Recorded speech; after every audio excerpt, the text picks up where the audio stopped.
prepare tayo ng meal natin for today. Nag-air fry lang ako dito ng chicken, yung kakainin natin. Hard-boiled na rin ako ng 2 pirasong itlog. Ang rice na gagamitin natin ay itong premium healthy rice. Isang pack sinain ko na para isang saingan na lang. Lagay ko na lang siya sa ref. Pan na lang ako ng 60 grams every meal. Once a day lang ako nag-rice at itong rice ko.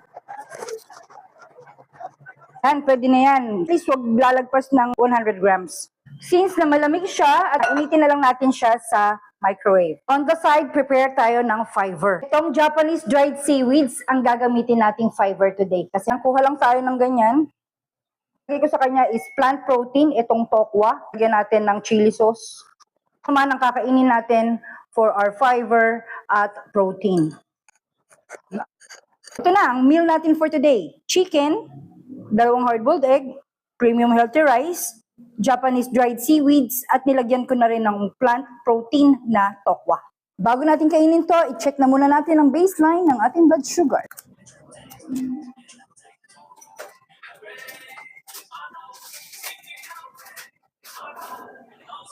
104 as of 11:38 a.m. Kainin lang muna natin to and then sisilip tayo after an hour para makita kung ano ang magiging galaw ng ating blood sugar. And then mag-check ulit tayo after an hour para sa final blood result ng ating blood sugar.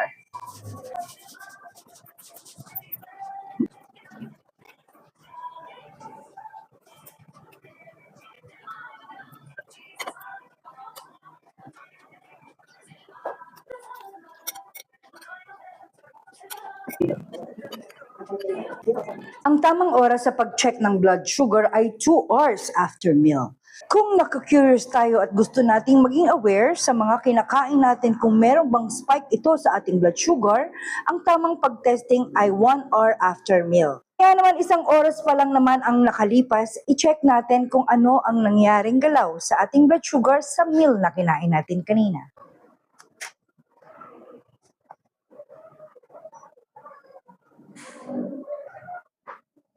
123 as of 1:22 p.m. So far, naging maganda ang combination ng kinain natin kanina. Kung regular rice yun, malamang pumalo na naman ng kulang-kulang 200 na ang aking blood sugar.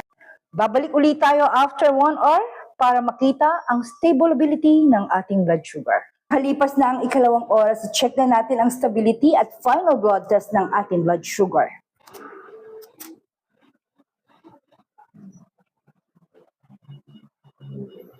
121 as of 2:25 p.m. Magandang tinakbo ng ating blood sugar ngayong araw.